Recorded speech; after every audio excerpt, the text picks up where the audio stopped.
En Angleterre, dans la seconde moitié du 19e siècle, sous la poussée d'une incroyable popularité, un mouvement littéraire a pris de l'ampleur, créant le mouvement néo-gothique.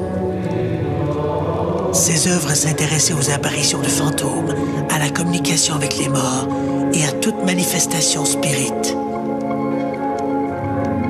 Cette époque et ses œuvres baignaient dans une certaine mélancolie du passé, mais bientôt, cette triste quiétude allait être troublée par un phénomène d'outre-tombe plus tapageur, les esprits frappeurs, les poltergeists.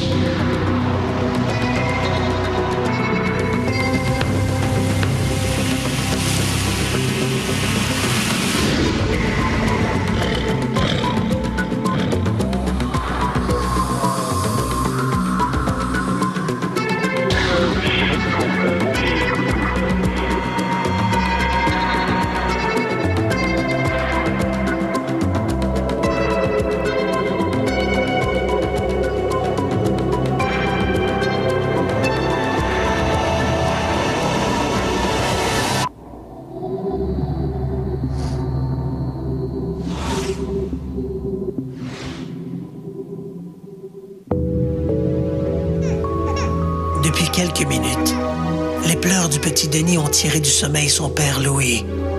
Ce dernier se rend dans la chambre de l'enfant. Le petit semble particulièrement agité. Alors qu'il pose sa main sur son front, il a l'impression de sentir une présence tout près de lui.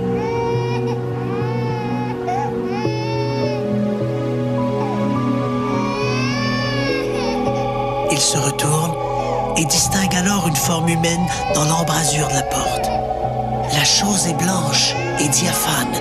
Elle semble avoir de longs cheveux et malgré cette caractéristique généralement féminine, Louis a la certitude qu'il s'agit d'un homme assez costaud, portant des vêtements amples.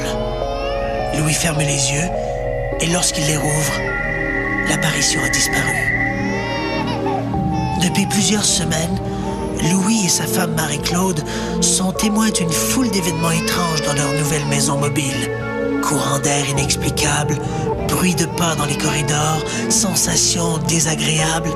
Avec cette apparition, par contre, Louis n'a maintenant plus de doute. Leur maison est hantée.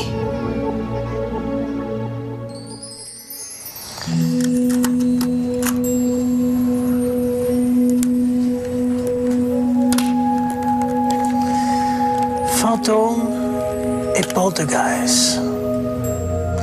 Qui sont ces étranges visiteurs de la nuit? Des étrangers venus de l'au-delà ou des peurs qui se cachent au fond de nous?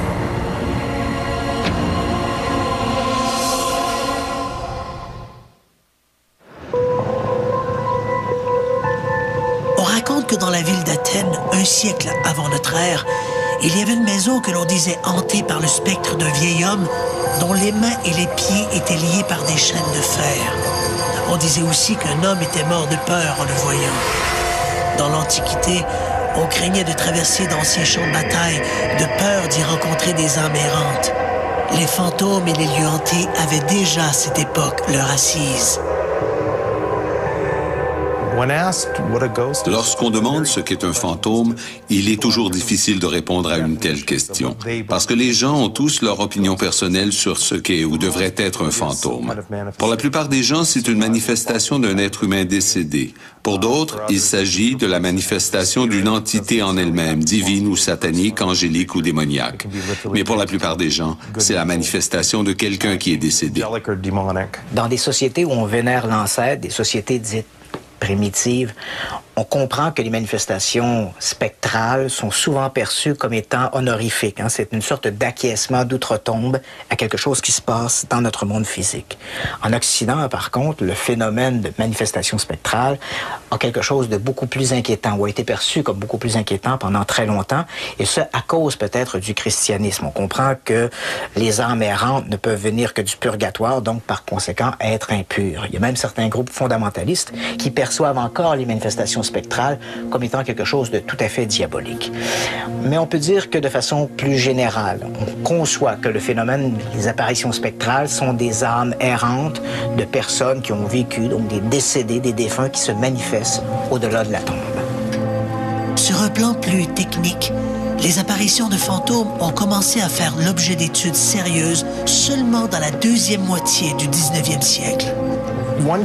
Lorsqu'on s'intéresse à l'histoire scientifique des chasseurs de fantômes, on peut dire que les choses ont commencé avec l'intérêt de la cour britannique pour un cas comme celui du Demon Drummer Tedworth vers la fin du 18e siècle.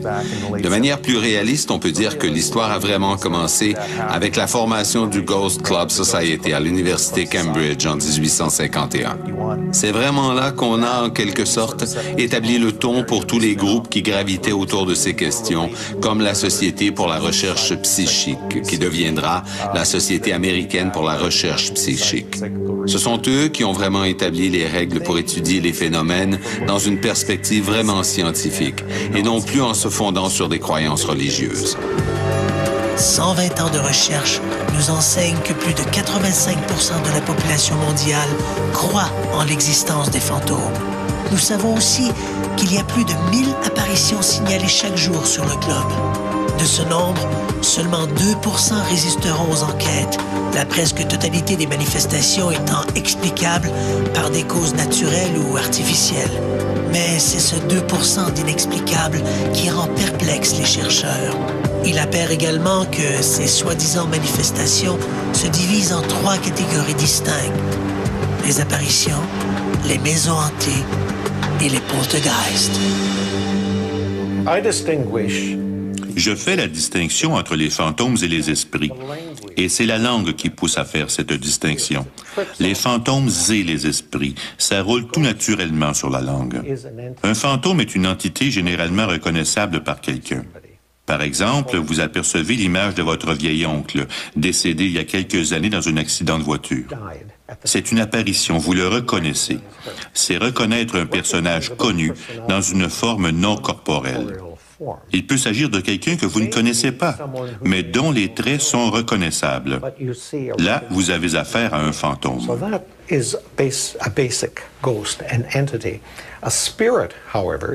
Un esprit, c'est un pouvoir, une puissance, quelque chose de nébuleux dont la silhouette est fugace, comme un nuage. C'est une série d'événements de type poltergeist.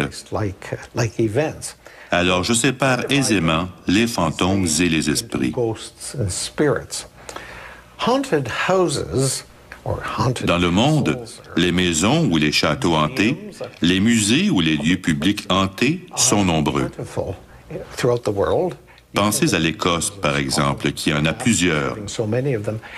Dans chaque ville canadienne, un bâtiment public qui date de plus de 50 ans a une histoire de fantôme qui y est rattachée.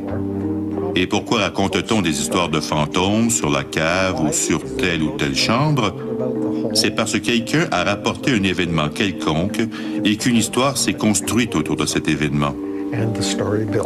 Un journaliste en parle à une quelconque médium ou à une sensitive qui, à son tour, se met à raconter des histoires. Je n'ai pas vu la femme avec le chapeau rouge, mais j'ai aperçu la femme en gris, avec comme résultat que l'histoire fait boule de neige. Contrairement aux apparitions et aux maisons hantées, les poltergeists, eux, se caractérisent justement par l'absence d'apparition. Mais au-delà de cette caractéristique, la frontière n'est pas toujours très nette. La différence entre le poltergeist et la hantise est quelque chose qui est pas très net. On va plutôt parler de hantise lorsqu'on a des phénomènes qui sont associés à un lieu et à un historique lié à ce lieu, alors que le poltergeist va plutôt être associé peut-être à une personne dans un lieu. C'est-à-dire que si on retire cette personne, souvent on a observé que ça pouvait être des adolescents en situation conflictuelle ou préadolescents. Dans ce cas-là, les phénomènes cessent, aussi bien pour la personne que liés au lieu. Donc c'est vraiment une circonstance et peut-être certaines conditions psychologiques qui peuvent produire un phénomène qui, lui, reste encore tout à fait inexpliqué. Alors que dans le cas de hantise, là aussi, on a des phénomènes qui semblent similaires. Coups frappés, déplacement d'objets des fois, ou dans le cas de hantise, on va même parler d'apparition de formes, mais ça semble être beaucoup plus lié à un lieu et souvent à quelqu'un qui a disparu dans ce lieu ou qui est enterré dans le lieu mais manque de sépulture ou quelque chose de ce genre-là. Au-delà de cette savante nomenclature, les chercheurs restent divisés sur l'origine de ces manifestations. Doit-on réellement y voir une transcendance avec l'au-delà? La question reste entière. Dans le film Poltergeist, une médium explique que les hantises sont le fruit des êtres désincarnés coincés entre deux mondes.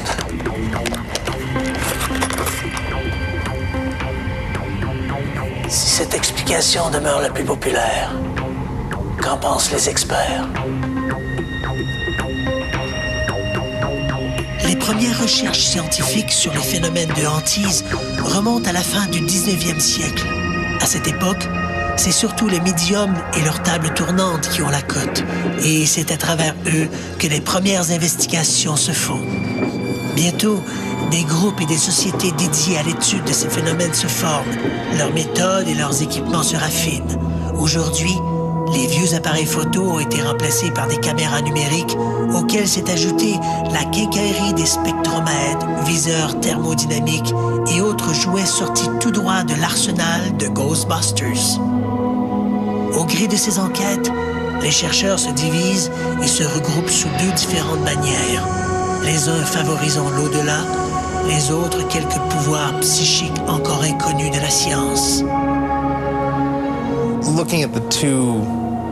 Si l'on s'intéresse aux deux principales théories, je ne sais pas s'il n'y en a que deux, mais les deux principales théories entourant l'explication des fantômes, de ce qui provoque l'apparition des fantômes, est d'abord la répétition psychokinésique, comme si l'esprit projetait quelque chose et lui donnait du même coup une existence, ou encore l'enregistrement d'un souvenir enfoui qui se matérialise subitement lorsqu'il est accidentellement activé. Il est difficile de dire laquelle des deux théories est vraie et laquelle est fausse.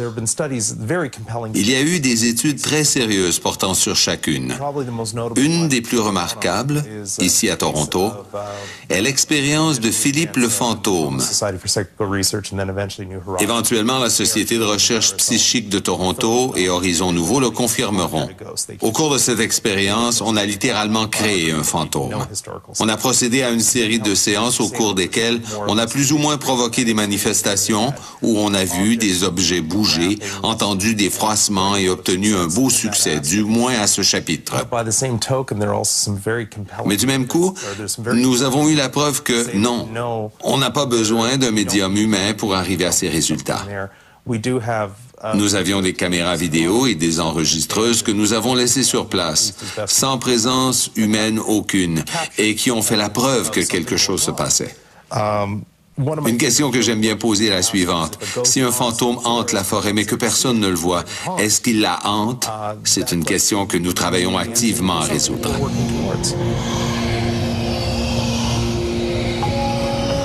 Lorsque l'on parle de manifestations de fantômes, c'est immédiatement l'idée de la maison hantée qui nous vient à l'esprit. Ce sont des sortes de rest area pour des âmes en panne. Si c'est vrai que c'est un sujet à peu près inépuisable pour le cinéma, il est quand même important de se demander qu'en est-il dans la réalité. Une maison hantée est un endroit où un fantôme aime habiter. Point final. Et dans la plupart des cas, si vous avez affaire à une maison hantée, eux aiment y habiter. Mais ils n'aiment pas du tout que vous y habitiez. Et ils le font savoir très clairement.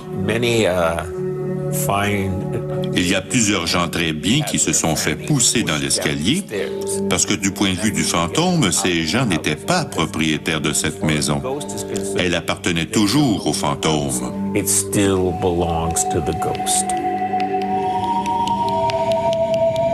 À la fin des années 80, Louis et Marie-Claude Côté se portent acquéreurs d'une maison mobile dans la région de Québec. La construction est relativement récente et les nombreux aménagements réalisés par l'ancien propriétaire plaisent au jeune couple. Mais son bonheur est de courte durée. Peu après la naissance de son fils, Denis, Marie-Claude remarque que celui-ci adopte des comportements étranges, fixe les lumières, rit seul et il a parfois des absences. Les médecins concluent que le petit souffre d'un léger retard dû à un manque d'oxygène à l'accouchement. Mais les comportements insolites de l'enfant ne sont peut-être pas dus essentiellement à ses problèmes de développement. En effet, Marie-Claude et Louis ont l'impression qu'il se passe de bien drôles de choses dans leur maison. Au début, ils ont eu leur premier enfant, et là, au début, tout se déroulait relativement normalement, mais là, il y a des phénomènes qui ont commencé, des bruits de pas, des apparitions, des courants d'air froid, tout ce qu'on voit habituellement dans les maisons hantées. Ils entendent des bruits de pas dans le corridor. Des portes s'ouvrent et se referment toutes seules. Les serrures se verrouillent et se déverrouillent sans que personne n'y touche. Le couple entend aussi des pleurs d'enfants et note une curieuse zone froide juste au milieu du corridor, pratiquement devant la porte de la chambre du petit Denis.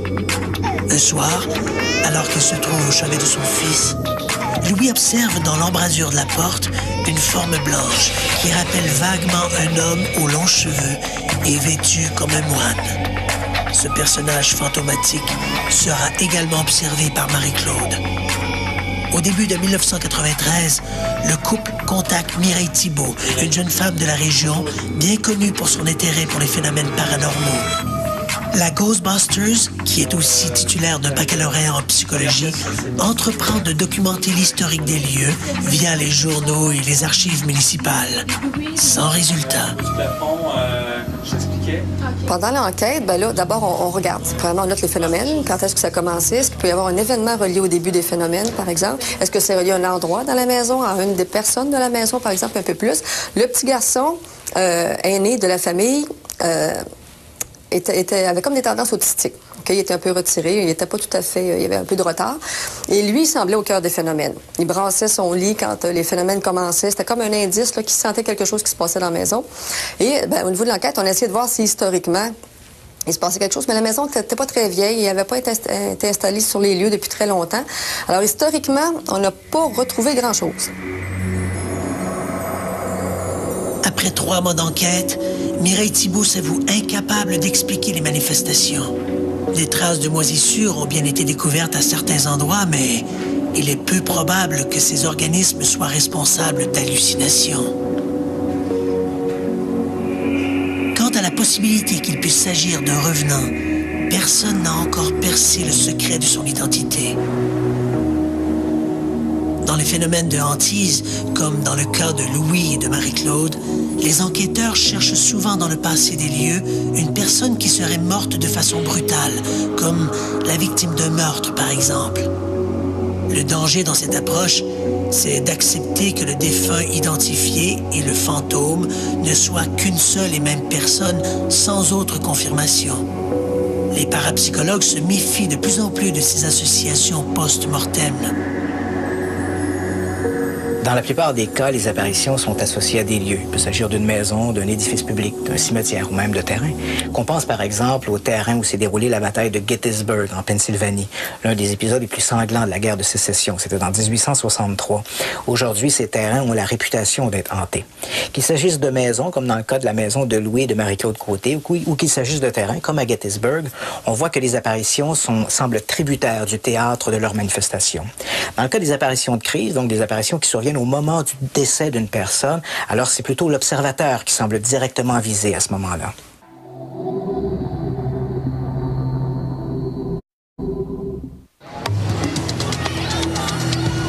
En 1952, les parents de la petite Eva Roy divorcent. La fillette est alors placée de famille d'accueil en famille d'accueil. Les années passent et l'enfant a l'impression qu'on la délaisse. Finalement, elle est confiée à la garde de ses grands-parents qui habitent Victoria. En compagnie de ses aïeuls, la petite Eva reprend goût à la vie. Son grand-père se montre particulièrement attentif. The only joy she can recall in her childhood.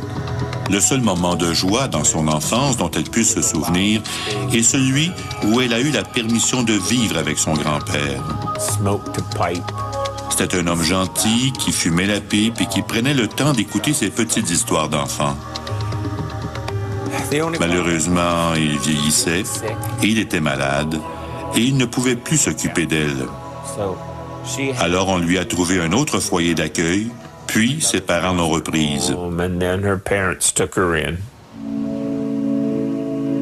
En 1964, Eva, qui est maintenant âgée de 14 ans, retourne donc vivre avec son père, qui s'est remarié.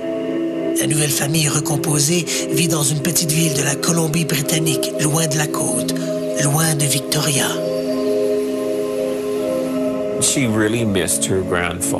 Son grand-père lui manquait vraiment.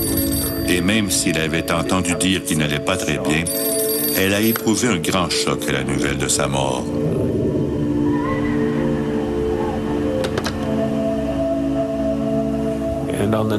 Le soir de sa mort, il est venu la voir. Il lui a expliqué que, oui, il était parti, mais qu'il ne la laisserait jamais tomber.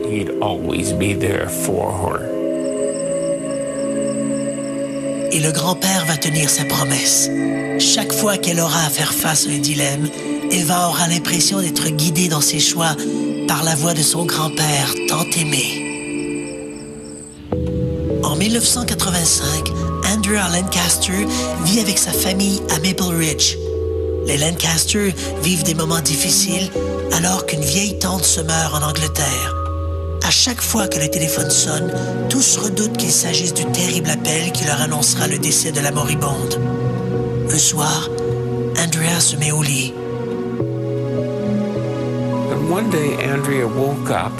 Un beau jour, Andrea s'éveille et aperçoit sa tante dans l'embrasure de la porte entr'ouverte du caveau familial.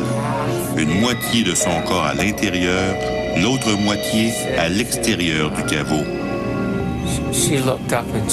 Elle lève alors la tête et dit « Je suis tellement malade. Je n'ai qu'un seul désir, c'est de mourir. Mais j'ai peur de vous laisser, ton père et toi. » Aussitôt après, l'apparition redevient floue et disparaît. 3 jours plus tard, les Lancaster apprennent la nouvelle. Tante Doris est morte, à peu près à l'heure où Andrea fait l'expérience de cette étrange projection de l'au-delà. Comment font foi ces histoires? Les apparitions de fantômes peuvent survenir de manière très différente en fonction des lieux et des témoins. C'est probablement ce qui rend compliqué l'élaboration d'une théorie unique.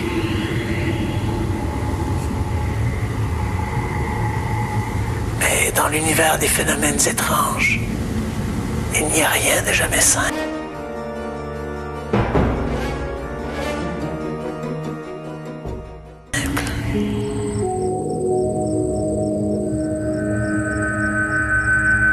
Lorsque l'on enquête sur les phénomènes de hantise et d'apparition, toutes les avenues doivent être explorées.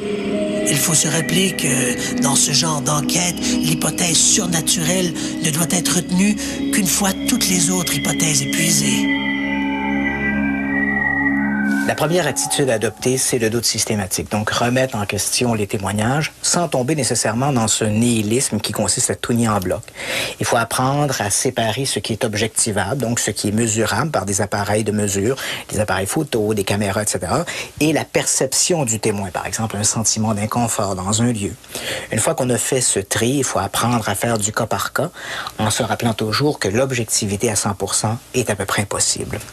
Dans le cas des apparitions de crise, donc la perception d'événements qui se passent à distance, au moment où quelqu'un décède, par exemple, on ne peut pas éliminer la possibilité d'une perception extrasensorielle.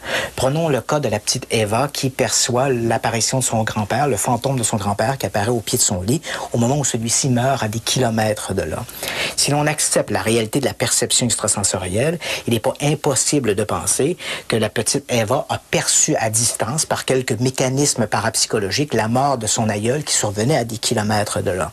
Dans ce cas-là, donc dans le cas des apparitions de crise, le fantôme ou l'esprit du défunt n'aurait rien à voir avec la manifestation. On parlerait plutôt d'une perception extrasensorielle. C'est cette même perception extrasensorielle qui pourrait intervenir dans certains lieux hantés. Parce que cette fois-là, on raconte, certaines hypothèses avancent que des lieux pourraient enregistrer des émotions très, très fortes. Alors à ce moment-là, l'observateur ne serait qu'une sorte de bobine qui servirait à décoder l'information enregistrée dans la pierre. Personnellement, j'aime beaucoup cette hypothèse-là parce que je me suis aperçue, bon, il y a la maison Trépanier dans laquelle j'ai enquêté pendant 50 ans. On a trouvé l'histoire de cette maison-là. Il y a eu énormément de phénomènes. C'était un plaisir fou d'étudier cette maison-là. Et là, à un moment donné, je me suis dit, bon, la fameuse théorie veut que le fantôme soit là pour dire un message. Bon, oubliez ça, il n'y en a pas de message. Les phénomènes sont aléatoires, ça dit rien, c'est rien de précis. Quand on est prêt à les écouter, les appareils sont installés, ça dit rien, t'arrives là avec rien, puis oups, ça cogne dans les murs. Alors, on oublie ça, le message. Et je me suis aperçue que les phénomènes ressemblaient à des choses qui avaient dû se produire jadis. On entendait une clenche de porte. Il n'y en a plus de clenche de porte, mais il y en a eu jadis. On entend des bruits de pas comme quelqu'un qui se déplace. Elle vient pas vers moi, elle vient pas me voir, elle vient pas me dire un message, elle passe. Okay? Même les apparitions, ça se déplace. Tu vois une ombre noire qui descend l'escalier, bon, oui, puis il n'y a pas de message. Il y a quelqu'un, et ça sent, et on a vu on a reconnu des gens du passé, dans ce cas-là en particulier. La dame témoin m'a décrit un personnage courbé avec un chapeau et tout ça. Et dans l'enquête historique, je me suis aperçue que oui, c'était un ancien résident. En tout cas, ça ressemblait pile pour pile à un ancien résident. Mais il ne venait pas dire de message. Il n'est pas mort dans le drame. Il n'y a rien qui correspond à la thèse habituelle, sauf que tout ressemble, effectivement, c'est comme si on attendait ce qui pouvait se passer jadis, ou même voir ce qui se passait jadis, sans qu'il y ait une volonté fantomatique derrière le tout. Depuis quelques années, nous savons aussi que des causes environnementales peuvent être à l'origine de certaines visions. Grâce aux travaux du Dr Michael Persinger, un scientifique attaché à l'Université Laurentienne en Ontario, on sait maintenant que l'intensité des champs magnétiques peut affecter notre perception cognitive. En laboratoire, Persinger et ses collègues ont été en mesure d'amener certains sujets à vivre des expériences anormales, et ce, uniquement en stimulant leur cerveau par des champs magnétiques irréguliers. Ce que nous avons découvert, c'est que si entre 2h et 4h du matin, il y a une stimulation magnétique appropriée, qu'elle provienne d'une activité géomagnétique ou d'une tension tectonique qui stimule en particulier l'hémisphère droit du cerveau, les sujets vivent l'impression d'une présence. Ils se réveillent et ont le sentiment qu'il y a quelqu'un à proximité. Ils peuvent éprouver des stimulations corporelles. Les hommes ont tendance à éprouver des stimulations anales, les femmes des stimulations utérines. La raison étant que la zone cérébrale stimulée est en lien direct avec les organes internes, l'anus et l'utérus. Vous avez l'impression de flotter. Vous pouvez même avoir l'impression qu'une présence vous touche, généralement du côté gauche. C'est une sensation très puissante, souvent plus forte qu'une expérience de somnambulisme. C'est le cerveau qui provoque ces sensations. Alors la question critique est de savoir qu'est-ce qui stimule le cerveau pour provoquer ces sensations. Persinger croit que des anomalies géologiques, comme des sources souterraines ou des tensions tectoniques, peuvent générer des anomalies magnétiques à l'origine de ces hallucinations. On nous pose parfois la question, les modèles que vous appliquez à vos cobayes, existent-ils dans la nature? Et la réponse est oui, parce que c'est là que nous les prenons. Nous nous sommes rendus sur le terrain à des endroits où différents sujets avaient éprouvé des expériences, des cas de hantise ou d'enlèvement par des extraterrestres, par exemple. Mon assistant et moi-même avons enregistré ces perturbations sur de l'équipement très sophistiqué. Nous l'avons numérisé et nous l'avons appliqué sur nos cobayes qui ont éprouvé les mêmes sensations que les sujets originaux. De façon naturelle, donc, notre environnement serait clairsemé de ces anomalies magnétiques qui pourraient entraîner dans un monde imaginaire quiconque les franchirait. Persinger croit que ces hallucinations par stimulation magnétique peuvent expliquer un grand nombre de phénomènes étranges, des apparitions d'ovnis ou soi-disant maisons hantées. Une chose que nous savons, c'est que les tensions tectoniques, celles qui font vibrer un bâtiment avant de le faire tomber, sont distribuées le long des failles tectoniques, circulent le long du lit des rivières ou des ruisseaux, au sommet des collines, générant une variété de phénomènes. Les boules de feu en sont un exemple, qui apparaissent par grappes. Cette théorie des champs magnétiques appliquée aux recherches sur les fantômes n'explique pas tout, loin de là. Les théories de Persinger restent très controversées pour plusieurs raisons.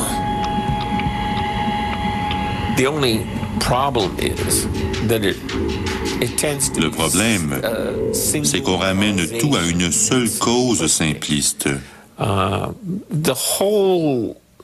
La panoplie des fantômes est une des plus larges, des plus complexes et des plus intrigantes tapisseries qu'il m'ait été donné d'observer. Et on voit toujours un petit scientifique ici ou là qui vient expliquer que c'est comme ci ou que c'est comme ça. Et pourtant, la trame tient toujours. Persinger a peut-être partiellement raison, mais c'est uniquement une petite pièce du casse-tête.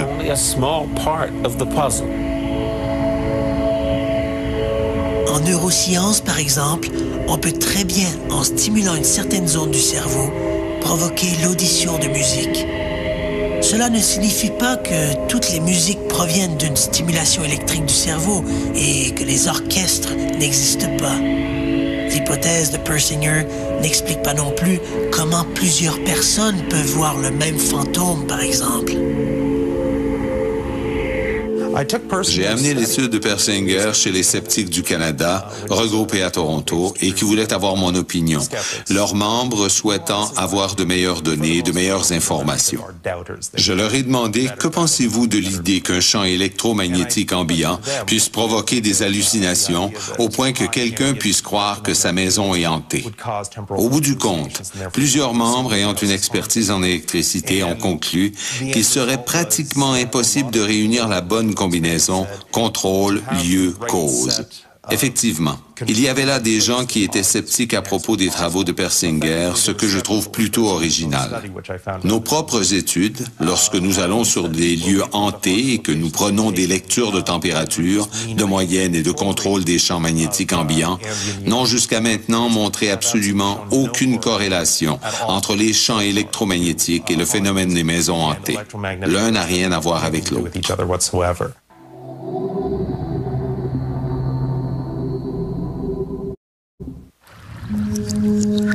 Les recherches sur les phénomènes de hantise n'ont pas encore donné de réponse définitive à ces manifestations. L'avènement de nouvelles technologies et la compréhension de phénomènes naturels marginaux ont pavé la voie à certaines explications, sans toutefois fermer la porte à une possible manifestation de l'au-delà. Le débat reste donc entier. En janvier 1970, un appartement de St. Catharines, en Ontario, devient le théâtre de phénomènes extraordinaires.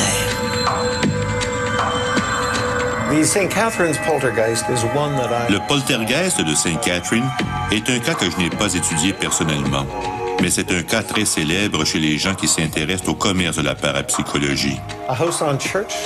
À St. Catherine, une maison sur Church Street est devenue la scène de turbulences domestiques, et les policiers tardaient à intervenir jusqu'à ce qu'ils apprennent qu'un jeune garçon était impliqué. Alors, un certain nombre d'officiers de police se sont présentés à cette maison et ont découvert qu'il s'y passait des choses étranges. Les portes s'ouvraient et se fermaient toutes seules. L'entrée électrique était correcte, mais quand le jeune garçon était dans une pièce, les ampoules s'éteignaient et se rallumaient toutes seules. On entendait des bruits, mais quand les officiers de police ont fait leur enquête, ils n'ont rien découvert. Pendant plusieurs semaines, John et Barbara Page, ainsi que leur fils de 11 ans, Peter, réussissent à garder ces événements loin des médias, mais le 12 février 1970, un journal local, The Standard, fait sa une de ces événements. La manchette déclenche un véritable cirque médiatique. Tous veulent en savoir davantage sur ces phénomènes inexplicables. Pour les Page, la situation est insupportable. Ils quittent St. Catharines pour aller loger à Montréal. Durant leur séjour, ils n'observent aucun phénomène particulier, ni en présence de Peter, ni en son absence. Et lorsqu'ils reviennent dans leur appartement de Church Street, tout semble être définitivement rentré dans l'ordre. Ces étranges manifestations semblent bel et bien terminées. Les Page ne rapporteront aucun autre incident insolite. Le mot poltergeist d'origine allemande signifie « esprit tapageur ». Pourtant, selon les spécialistes, ces manifestations sont celles où l'intervention d'une entité extérieure demeure la plus incertaine.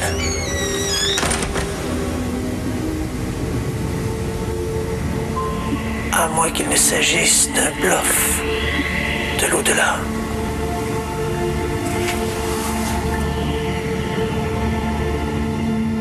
Des manifestations comme celle observée dans l'affaire de St. Catharines appartiennent au groupe des poltergeists. Ces manifestations sont parmi les plus difficiles à documenter. Seulement 12% des cas sont sérieusement enquêtés par des parapsychologues. La raison de ce faible suivi réside principalement dans le fait que ces manifestations sont spontanées et ne durent jamais très longtemps. Il faut également tenir compte que, dans de nombreux cas, l'agent du poltergeist, la personne placée au centre de ces manifestations, se croit souvent elle-même possédée, d'où sa réticence à parler ouvertement de son vécu. Aujourd'hui, la plupart des experts parlent du phénomène du poltergeist comme étant une forme de manifestation sauvage de l'esprit sur la matière, un phénomène psychokinétique. C'est en fait notre relation émotive versus le monde extérieur. Généralement, on retrouve au centre de ces manifestations une personne qu'on va appeler l'agent du poltergeist. Il s'agit généralement d'une personne d'intelligence moyenne, d'âge pubère ou prépubère. Ces personnes souffrent souvent de problèmes émotifs, d'où l'aspect violent de la manifestation, un bris d'objets, coups frappés dans les murs. Généralement, ce type de manifestations sont circonscrites au domicile de l'agent du poltergeist. Mais si l'agent en question déménage, il est possible que la manifestation également le suive dans son nouveau domicile. Les recherches en parapsychologie montrent que les poltergeists se produisent dans des familles souvent dysfonctionnelles et où les comportements agressifs sont sublimés. Ces refoulements se logent dans l'inconscient d'un des membres de la famille jusqu'à ce qu'il explose sous la forme d'un poltergeist. Si ce modèle reçoit l'assentiment d'à peu près toute la communauté parapsychologique, les chercheurs reconnaissent néanmoins n'avoir aucune preuve que l'esprit sur la matière puisse provoquer des phénomènes à une aussi grande échelle.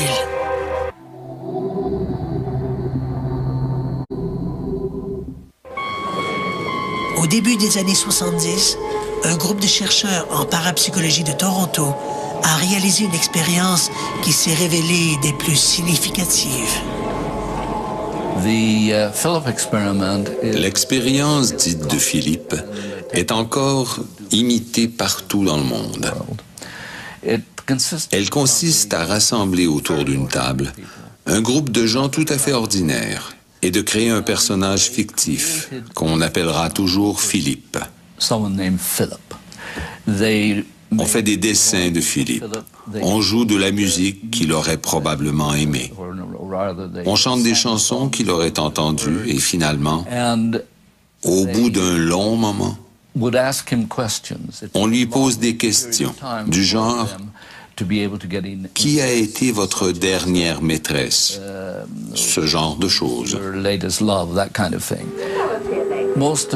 Toutes ces questions doivent être posées de manière à ce que la réponse soit oui ou non, de sorte qu'il peut y avoir des tables tournantes. Tout le monde se concentre très sérieusement sur les questions et sur Philippe durant plusieurs mois, jusqu'à ce que la table se mette à bouger pour répondre oui ou non. Finalement, leur propre énergie cinétique permet à la table de bouger et de fait, de bouger très violemment.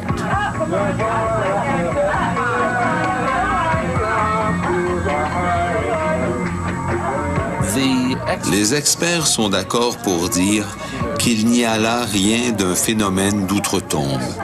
Cela prouve simplement que si beaucoup de gens sont rapprochés, profondément concentrés sur un événement ou une personne, ils peuvent créer une sorte de communication. Lorsqu'on parle de séance, on évoque une conversation avec les morts. Mais il n'y a rien là de surnaturel. Il s'agit simplement de 4 ou 5 personnes qui se concentrent très fort, plusieurs fois, jusqu'à ce que dans leur propre psyché, cette personne, Philippe, prenne vie.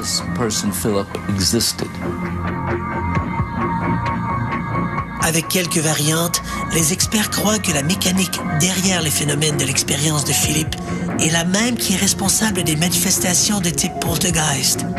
Quant à savoir comment fonctionne exactement cette mécanique, personne ne le sait vraiment.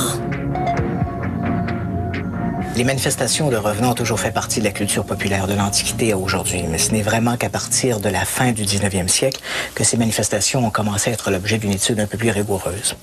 Aujourd'hui, la parapsychologie jette un regard nouveau sur ce type de manifestation.